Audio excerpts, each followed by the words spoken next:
बिस्मिल्लाहिर्रहमानिर्रहीम। Welcome to all the audience. और आज हम 217 वीडियोस अपलोड करने के बाद पहली वीडियो में आ रहे हैं जिसमें हमने डायरेक्ट वीडियो कन्वर्सेशन आपसे करनी चाहिए। इसका एक मकसद ये भी है कि आज हम जिस टॉपिक को डिस्कस करने जा रहे हैं, this is of utmost importance for every student.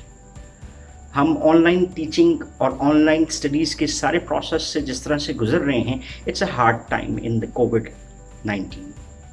सो हमें चाहिए एक दूसरे को फैसिलिटेट करना। सो इसी फैसिलिटेशन को हम आप तक लेकर आ रहे हैं from the channel of creative business and academic solutions की तरफ से।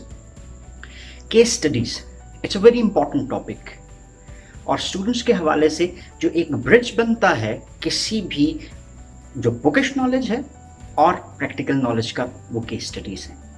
सो आज के इस लेक्चर पे हम बात करेंगे कि केस स्टडीज़ क्या होती हैं and how to read those case studies. So ultimately हम उन केस स्टडीज़ को अच्छा रीड करके उसको अंडरस्टैंड कर सकते हैं और उसके सोल्यूशन ओरिएंटेशन जो है वो हमारी बेहतर हो सकती है। सो ये तो एक एस्पेक्ट हो गया हमारे आज के इस लेक्चर का। दूसरा इसका एस्पेक्ट है वो है specific exam preparation.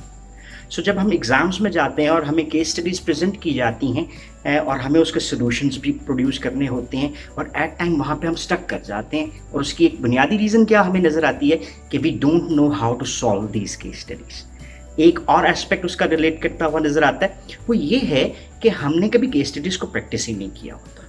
So this lecture will try to cover all those aspects कि आपको केस स्टडी को सॉल्व करते हुए किस तरह से इस सारे प्रोसेस को फॉलो करना है। 7 स्टेप प्रोसेस हम उसको देखेंगे कि केस स्टडीज़ को हम रीड कैसे कर सकते हैं। देन 2 और एस्पेक्ट हैं जिसके ऊपर हमने आज के लेक्चर में बात करनी है, और वो 2 एस्पेक्ट किससे रिलेट करते हैं कि हमने एग्ज़ाम में यानी during that time period of 2-3 hours of exam हमने उस केस स्टडी को कैसे रीड आउट करना है, एंड देन उस केस स्टडी के सोल्यूशन को किस तरह से प्रेजेंट करना है। I hope this lecture will be of benefit to you all. So इसको definitely spread भी कीजिएगा. It's a good effort from the side of Creative Business and Academic Solutions. So thank you very much. अभी हम चलते हैं और बात करते हैं different aspects के ऊपर जो कि case study से relate करती हैं. So let's start. The topic that we are discussing today is case study. It's reading, understanding, and its solution. So we are going to discuss the 7 steps of problem analysis.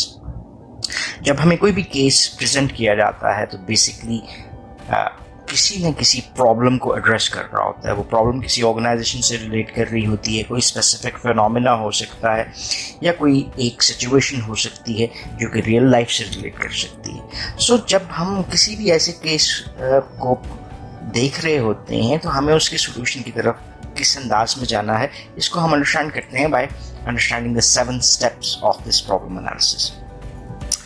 So using an organized 7-step approach is in analyzing a case will make the entire process first of all easier and then can increase your learning benefits. So what are these steps? इसके ऊपर बात करते हैं। Step number 1 के ऊपर आते हैं और हम बात कर रहे हैं read the case thoroughly. जब आपको कोई भी केस प्रेजेंट किया गया है तो उसको थॉरो अंडरस्टैंडिंग जब तक आप जनरेट नहीं करते उस वक्त तक आप उसके सोल्यूशन की तरफ नहीं जा सकते। सो पहली चीज़ जो हमारे लिए इम्पॉर्टेंट है, in order to understand fully what is happening in the case, it is necessary for us to read the case. पहला एस्पेक्ट हमारा क्या आया कि हमने केस को प्रॉपरली रीड आउट करना है, carefully and thoroughly. Then you may want to read the case rather quickly in the first time. पहली दफ़ा आपने जल्दी इसको देख लिया, उसके आइडियाज़ को ग्रास्प करने की कोशिश की है, सो आपने एक ओवरव्यू ले लिया। आप ओवरव्यू किसी भी केस में अगर हम जनरल अंडरस्टैंडिंग की बात करें तो it might be related to some industry, it might be having a company involve और द पीपल इन्वॉल्व और the situation involve. So most of the times आपको केसेस में इसी तरह की चीज़ें नज़र आती हैं, लेकिन इट्स नॉट नेसेसरी कि यही 4 चीज़ें हों। सो हम एक एग्जाम्पल एक तरह से क्रिएट करते हुए इसको बेटर अंडरस्टैंड करने की कोशिश कर रहे हैं। Then read the case again more slowly. So आपने 1+1 time at least किया है, that is 2 times. 1 time आपने उसकी एक grasp किया आइडिया और फिर आपने different aspect related to its industry, company, people और situation को understand करते हुए फिर आपने केस को दोबारा से रीड आउट किया है और अगेन रीडिंग जो है वो मोर स्लोली हो सकती है। और इसके साथ एक एस्पेक्ट है कि making notes as you go. So आपको जो इंपॉर्टेंट एस्पेक्ट किसी भी केस में नजर आते हैं उन एस्पेक्ट्स के ऊपर आप नोट्स डेवलप कर सकते हैं। Even highlighting the contents might do the job for you. So it depends upon you कि आप इसको किस अंदाज में लेके चलते हैं। So moving towards the step number 2, define the central issue. उस केस में जो मेन इशू है, जो मेन प्रॉब्लम है, वो क्या है, ये आपने अब फाइंड आउट करनी है इस दूसरे स्टेप में। So many cases will involve several issues और प्रॉब्लम्स। सो इसका मतलब क्या हुआ कि हमें ये चीज़ अंडरस्टैंड करनी पड़ती है कि इट्स नॉट नेसेसरी कि किसी के केस में एक ही प्रॉब्लम दी गई हो। There can be many issues और many problems discussed in one single case. So इसके लिए आपके पास मेथोडोलॉजी क्या आती है? पहली चीज आती है identify the most important problems that can be 1 + 1 + 1 और even more than that as well. So आपने ये क्या आइडेंटिफाई करना है कि जो मेजर प्रॉब्लम एरिया है वो क्या है, ठीक है। और फिर आप क्या करेंगे, then you must separate those important problems from the basic issues. Basic issue हम इसको कह रहे हैं ट्रिबल इश्यूज, मीन्स जो कि शायद इतने ज़्यादा इंपॉर्टेंट नहीं होते। So once you have identified the problem and separated it from the minor issues, now what you have to do is examine the related problem in the functional areas. So ये functional area आपके detail में हो सकते हैं, जैसे for instance किसी organisation की marketing, finance, personnels और सो ऑन किस तरह से डिस्कस किया जा रहा है। सो एट दैट मोमेंट आपको ये चीज़ भी समझ आती है कि जो कोर्स सब्जेक्ट आप स्टडी कर रहे हैं उससे रिलेटेड ये इश्यूज हो सकते हैं। For instance if it's a marketing exam, तो मोस्ट प्रॉब्ली आपको जो इश्यूज दिए गए होंगे वो मार्केटिंग से रिलेटेड होंगे। If you are finance person और फाइनेंस के एग्जाम में इन्वॉल्व हैं, तो शायद ये इश्यूज आपको उससे रिलेटेड हों, या ह्यूमन रिसोर्स के इश्यूज हों, या जनरल मैनेजमेंट एरियाज के हों। सो आपने एग्जामिन करना है कि जो रिलेटेड प्रॉब्लम है वो किस स्पेसिफिक एरिया से रिलेट करती है। सो ये फंक्शनल एरिया जो प्रॉब्लम्स हैं, दे might help you to identify the deep rooted problems that are the responsibility of the top management. ये सेकंड स्टेप खत्म करने के बाद हम नेक्स्ट थर्ड स्टेप पे मूव करते हैं और डिफाइन कर रहे होते हैं फर्म्स के गोल्स क्या हैं। सो एट टाइम्स पहली एस्पेक्ट आता है इसमें कि इनकंसिस्टेंसीज आपने आइडेंटिफाई करनी है between the firm goals and it's performance. यानी जो एक्चुअल फर्म कर रही है वो और उसके गोल्स क्या थे, उसके डिफरेंस को फाइंड आउट करने की कोशिश करते हैं। सो ये फर्दर आपको हेल्प कर सकता है उन प्रॉब्लम्स को आइडेंटिफाई करने में और उनको बेटर अंडरस्टैंड करने में, जो कि स्टेप नंबर 2 में हमने आइडेंटिफाई की थी। सो एट लीस्ट आपको क्या करना है, at least identify the firm's goals, और ये आपको क्या प्रोवाइड करेगा, a guide for the remaining analysis. Step number 4 is related with identifying the constraints to the problem. So constraints may limit the solutions available to the firm.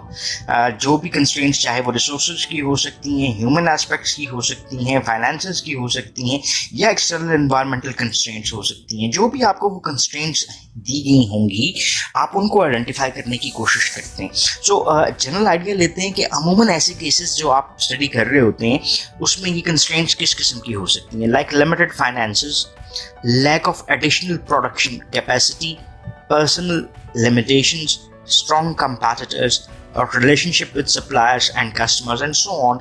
There can be many different types of problems. So इस aspect में हमें ये देखना है कि वो constraints हैं क्या. So constraints have to be considered when suggesting a solution, because आपका जो solution है वो उन constraints को मद्देनजर रखते हुए बन रहा है, और इन constraints को identify किए बगैर शायद आप solutions को identify भी ना कर सकें. Reaching the step 5 says that identify all the relevant alternatives. All the relevant alternatives. Alternatives हमारे पास क्या हैं? Solutions. Solution 1, Solution 2 और Solution 3. तो हमारे पास list develop होती है of all the relevant alternatives that could solve the problem. So problem कौन सी? वो जो हम स्टेप 2 में पहले से आइडेंटिफाई कर रहे हैं. इसमें एक इम्पॉर्टेंट एस्पेक्ट जो आपको समझना जरूरी है कि आप बीइंग अ मैनेजर इसमें इन्वॉल्व हो, so use your creativity in coming up with the alternative solutions. Even जब सॉल्यूशंस को सजेस्ट किया जाता है केसेस में, you may be able to suggest better solutions. So at times you might be finding the solution within the case study, but उसमें आप अपनी input, अपनी क्रिएटिविटी की बेस के ऊपर एक बेटर सॉल्यूशन प्रोवाइड करना चाहें तो कर सकते हैं. और एट टाइम्स असेसमेंट में यही चीज़ें शायद डिमांड भी की जा रही होती हैं. Then select the best alternative. आपने डिफरेंट अल्टरनेटिव्स बनाए थे, सोल्यूशन 1, 2, 3, 4 जो भी आपके बने थे.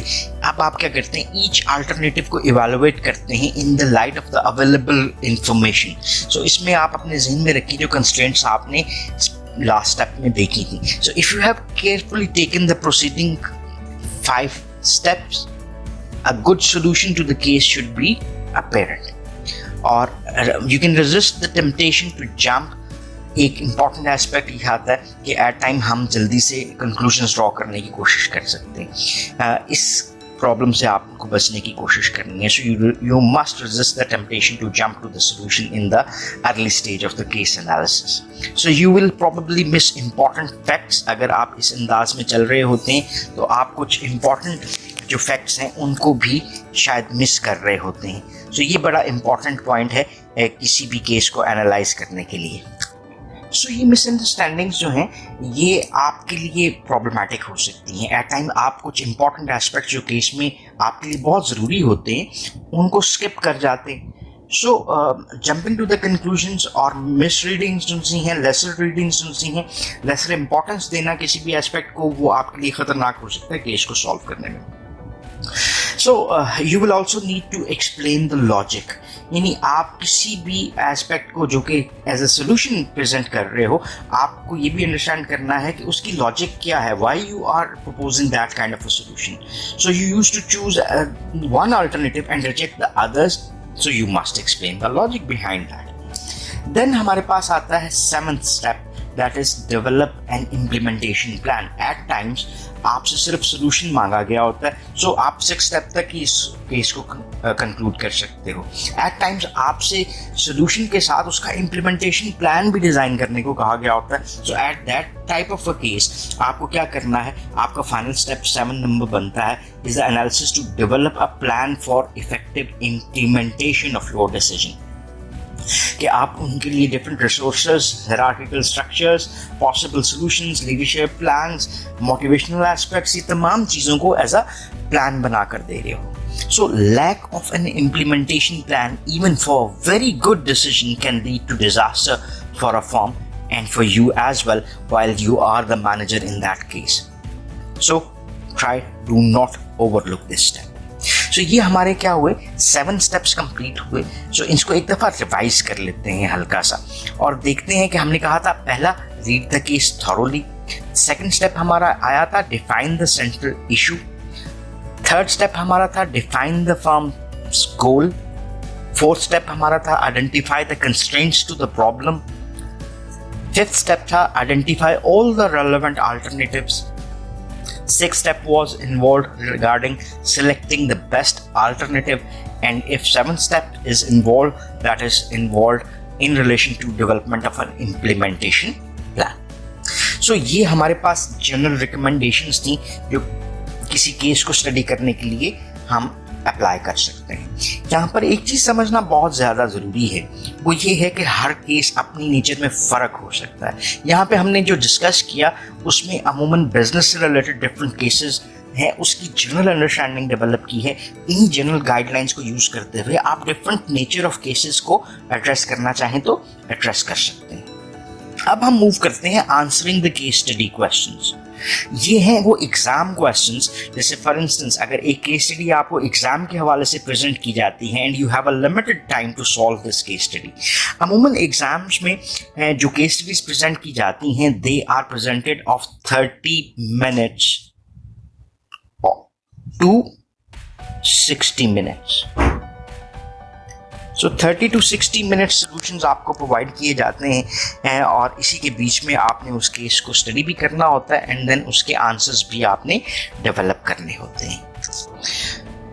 सो एग्ज़ाम क्वेश्चंस जो हैं वो किसी भी केस स्टडी से रिलेटेड जो आपसे पूछे जाते हैं, चाहे वो केस है या डिफरेंट सिनेरियोज हैं, वो यूजुअली डिज़ाइन इस अंदाज में किए जाते हैं कि वो आपकी एबिलिटी को टेस्ट कर सकें related to the different theories and concepts to the real world situation. ये रियल वर्ल्ड सिचुएशन के जो डिफरेंट कॉन्सेप्ट्स हैं ये आपको कहाँ से मिल रहे हैं? जैसे हम कहते हैं बुक्स से। अगर आप स्ट्रेटेजिक मैनेजमेंट का कोर्स पढ़ रहे हैं तो then you have to solve certain strategic scenarios. अगर आप ह्यूमन रिसोर्स मैनेजमेंट का कोर्स पढ़ रहे हैं तो उससे रिलेटेड जो एग्जाम की स्टडीज आपसे आएंगी वो एचआर इश्यूज को एड्रेस करती हुई दिखाई देंगी। इसी तरह से अगर आप मार्केटिंग के सॉल्यूशंस की बात करते हैं तो मार्केटिंग के सब्जेक्ट्स में उन्हीं सॉल्यूशंस को और उन रियल लाइफ इम्प्लीमेंटेशन एस्पेक्ट्स को आपके हवाले से असेस किया जा सकता है। सो यहाँ पे फर्दर मूव करते हैं और बात करते हैं how to prepare a case for exam point of view. यानी बिफोर द एग्जाम आप क्या चीज़ें देख सकते हैं। यहाँ पे हम दो बातें करेंगे। एक तो बिफोर द एग्जाम हम किस प्रिपरेशन को अपने लिए आइडेंटिफाई कर सकते हैं। दूसरे एस्पेक्ट में हम बात करेंगे कि ड्यूरिंग द एग्जाम हम किस टेक्निक को यूज कर सकते हैं। सो पहली बात जो हमें समझ आती है कि आप किसी भी केस को पढ़ने के लिए start by identifying the theories and concepts covered in your course. So आपने किसी केस को एग्जाम पॉइंट ऑफ व्यू से स्टार्ट करना है तो फिर आपको उन थ्योरीज और कॉन्सेप्ट का पता होना चाहिए जो आपने कोर्स में स्टडी किए हैं। Then organise and review the information you have on these theories concept so you understand them. So अगर मैं इसको ऐसे कहूँ कि आपने एक केस स्टडी रीडिंग ली, आप उस केस को आपने अंडरस्टैंड किया और उससे रिलेटेड जैसे हमने 7 स्टेप्स देखे थे तो हमने उन प्रॉब्लम्स और इन चीज़ों को थ्योरीज के साथ रिलेट करना है। तो मैं उन प्रॉब्लम्स को तो आइडेंटिफाई कर चुका हूँ, अब मैं क्या करता हूँ उन थ्योरीज को बुक से अंडरस्टैंड करने की कोशिश करता हूँ, रिवाइज करने की कोशिश करता हूँ ताकि मैं बेटर सोल्यूशंस की तरफ जा सकूँ। देन आप क्या करें कि प्रैक्टिस करें रीडिंग केस स्टडीज़ की and identifying relevant information. So it is probably useful to practice doing this with a time limit as you will have one in your exam as well. जैसे हमने कहा आपको 30 minutes available है, 40 minutes available हैं या 60 minutes available है। So you can distribute your questions in case study और फिर आप उसके लिए एक limited time frame identify कर सकते हैं। So you must practice all this कि आप एक केस स्टडी जो ऑलमोस्ट 1 पेज की है जिसके 3 से 4 क्वेश्चंस हैं, so how you can read that case study 2 or 3 times within the 5-7 minutes and then you can develop notes और फिर उससे आप डिफरेंट क्वेश्चंस की तरफ किस तरह से जा सकते हैं। So you can practice relating concepts and theories to the real world situations. So ask lectures and check textbooks for the practice examples. So it is also worth checking past exams for your course to see if there are examples of case study questions. So जैसे for instance मैं अगर किसी course को understand कर रहा हूँ जो कि ह्यूमन रिसोर्स मैनेजमेंट से रिलेट करता है तो मैं देखता हूँ कि ह्यूमन रिसोर्स मैनेजमेंट की केस स्टडीज़ क्या है। ये बुक एंड केस स्टडीज़ हमारे लिए बहुत इंपॉर्टेंट हो सकती हैं। देन अगर मैं ये देखता हूँ कि जो रिलेटेड बुक्स हैं उसकी केस स्टडीज़ क्या हैं, देन मेरे पास अदर सोर्स आ जाता है इंटरनेट का कि वहाँ से मैं कुछ स्टडीज़ को आइडेंटिफाई कर सकता हूँ और फिर प्रीवियस एग्ज़ाम्स मेरे पास एक अच्छा सोर्स आ सकता है। सो एट टाइम्स जब आप एग्ज़ाम दे रही होते हैं, for instance if I am involve in a final तो मैंने मिड भी दिया था, मिड में क्या केस स्टडी आए तो उसका पैटर्न क्या था। So this will help you basically to understand that what kind of case studies might be given in the final exams as well. So ये आपकी प्रिपरेशन को क्या कर रहा है, इन्हेंस कर रहा होता है। देन हम बात करते हैं लास्ट एस्पेक्ट की जो कि बहुत इंपॉर्टेंट है, that how we can solve a case study during the exam. पहला step, take time to plan. So आपको आइडेंटिफाई करना है, पहले एक प्लान डेवलप करना है कि आप किस तरह से केस स्टडी को सॉल्व कर सकते हैं। Have a clear idea of how much time you have to answer the questions. इसमें फॉर इंस्टेंस मैं करता हूँ कि जी हमारे पास 3 आवर्स हैं पेपर के लिए, उस 3 आवर्स में हमारे पास 10 क्वेश्चंस मौजूद हैं। इन 10 क्वेश्चंस को मैंने 3 आवर्स में सॉल्व करना है। हमारे पास 10 क्वेश्चंस और आ जाते हैं जो कि हमारे पास किससे रिलेट करते हैं, केस स्टडी से रिलेट करते हैं। इसका मतलब है total 20 questions needs to be answered in 180 minutes. So ultimately हमें क्या नजर आता है, we got 9 minutes to solve 1 question. इसका मतलब क्या हुआ, 10 क्वेश्चंस हमने 90 मिनट में हल कर लिए। अब हमने 10 क्वेश्चन केस स्टडी के सॉल्व करने हैं तो हमारे पास 90 मिनट्स हैं। That is if 1 case study तो 90 मिनट्स, इफ 2 केस स्टडीज तो 45/2। सो हमने इसको प्लान कर लिया कि हमारी केस स्टडी कितनी है और उसकी रीडिंग कितनी इन्वॉल्व है। 2 टाइम्स मैं रीड करूँ, 3 टाइम्स मैं रीड करूँ तो 5 5 3 हम मेरे पास आ गए जी 15 minutes for reading 1 case study. Then मैं क्या करता हूँ, I got 30 minutes, that means 7/4 is equal to 28 minutes. तो मैं 7 मिनट्स एक क्वेश्चन को आंसर करने में लगा सकता हूँ। So that's how a plan can be developed. So it depends upon your own skill, your ability. कुछ लोगों की रीडिंग ज़्यादा स्ट्रांग होती है, वो जल्दी रीड कर सकते हैं, कुछ की स्लो होती है। देन उसकी फर्दर अंडरस्टैंडिंग और रिलेटिंग टू द कॉन्सेप्ट, उसके लिए उनको टाइम चाहिए होता है। So it depends upon the individual. So you must take time to plan और clear idea develop कर लें आप। Then plan to spend some time reading the exam questions, the case study and planning your answers. Then क्या करेंगे आप, take time to make sure you have understood the case study and know what the exam question is asking you to do. यहाँ पे इसके मैं 2 parts कर लेता हूँ। पहला पार्ट यहाँ पे है अंडरस्टैंडिंग का, कि केस को समझ लेना। सो जब आपने फर्स्ट टाइम केस को पढ़ा है, जो कि आइडिया ग्रास्प करने के लिए था, जब हमने पहला स्टेप देखा, तो आपने उसको अंडरस्टैंड कर लिया। सेकंड टाइम जब आपने इसको किया तो आपने क्विक रीडिंग की बजाय स्लो रीडिंग की है, और आपने इसके साथ साथ क्या किया, नोट्स भी डेवलप कर लिए। जब तक आपको ये चीज अंडरस्टैंडिंग नहीं हो जाती, उस वक्त तक one recommendation is don't read questions of the case study, because the moment you study the questions तो आप bias हो जाते हैं और फिर आप उस आंसर्स की तरफ जंप करने लग पड़ते हैं। So at times it's risky for you कि आप important information को कहीं ना कहीं मिस कर जाएं। So then आप क्या करें, read the exam questions। फिर क्या कर सकते हैं, then skim read the case study to get the general idea. So once you have understood, then made notes। फिर आपने क्या किया, अपने क्वेश्चंस को रीड आउट किया और फिर आपने स्किम किया। स्किमिंग डजंट मीन कि आपने वर्ड बाय वर्ड उस केस को दोबारा से रीड आउट करना है। मेजर आइडियाज को आपने स्किम किया, वो शायद नोट से भी हो सकता है जो आपने पहले डेवलप किए थे। सो आपने एक जनरल आइडिया ग्रास्प कर लिया। नाउ हाईलाइट और अंडरलाइन द की पॉइंट्स, ये शायद आप नोट्स में कर भी चुके हो सकते हैं। यहाँ पे आप इसको रिपीट कर सकते हैं, जो उन आइडियाज को जो इम्पोर्टेंट हैं, किसके हवाले से, आंसर्स के हवाले से। सो अब क्या करें जी, reread the questions to make sure you understand it and to focus your attention when you reread the case study. Reread the case study carefully, make a note of any idea that you think of, and then you will jump to the last step, that is answer the question linking relevant theories. ये important aspect है बहुत ज़्यादा। At time हम answers को देख रहे होते हैं कि किसी ने दूसरे से देख लिया या बस jump to the conclusion करके आंसर दे दिया, लेकिन relevant theories से उसको relate नहीं किया गया होता। जस्ट एक एग्जाम्पल, मैं एक एग्जाम्पल क्रिएट करता हूँ। मैंने मोटिवेशन का एक प्रॉब्लम डिस्कस किया कि एक इंडिविजुअल जो है वो मोटिवेट नहीं हो रहा। सो अब आपने कहा कि उसको पैसे दे दें, ठीक है।